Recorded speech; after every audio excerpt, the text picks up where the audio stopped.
గమనించలేదు సార్. ఆ భయంకరమైన ఆ శాపమైన రోగము ఆ నయమాని మీద నుంచి వెళ్ళిపోయిందంటే దేవుని కాపుదల, దైవజనుడి కనుదృష్టి ఆయన ఆ బిడ్డ మీద పడింది. కాబట్టి ఈరోజు నీపై పడవలసింది మనుష్యులు కనుదృష్టి కాదు, లోకము సాతాను కనుదృష్టి కాదు. నీ కొరకు కొరడుతున్న నజరేయుడైన యేసుక్రీస్తు వారి కనుదృష్టి మీద పడాలా. అది పడితే ఎవరే చేయలేడు, ఏ మనుషుడు ఏం చేయలేడు.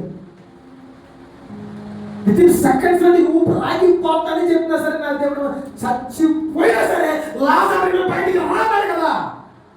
కుళ్ళు పోయిన శవం కట్టేశారు, లోపల పడేశారు. మనుషులు అంటున్నారు అయిపోయినాడు, స్మెల్ వచ్చేస్తుంది, ఆ దగ్గర మనం ఏం తెలియదు. యేసుక్రీస్తు లాజరా నువ్వు బయటికి రావాలి. ఎన్ని రోగములున్నా, ఎలాంటి బలహీనతలు ఉన్నా, ఎన్ని శాపాలు నీ మీద ఉన్నా యేసుక్రీస్తు వారి స్వరముని ఈరోజు పిలుస్తున్న సంఘ నిన్ను బలపరచడానికి, నీపై ఉన్న శాపము కొట్టివేయడానికి ఈరోజు ప్రభు వాగ్దానం చేస్తున్నాడు. ఎవరైతే దేవుడు వాక్యానికి లోపడ్డాడో, ఎవరైతే శాపకుడికి విజయం చూపిస్తున్నాడో, ఎవరైతే దేవుడు వాక్యానికి కట్టబడుతున్నారో వారిపై ఉన్న శాపాలని తీసివేస్తాడు. చెప్పడం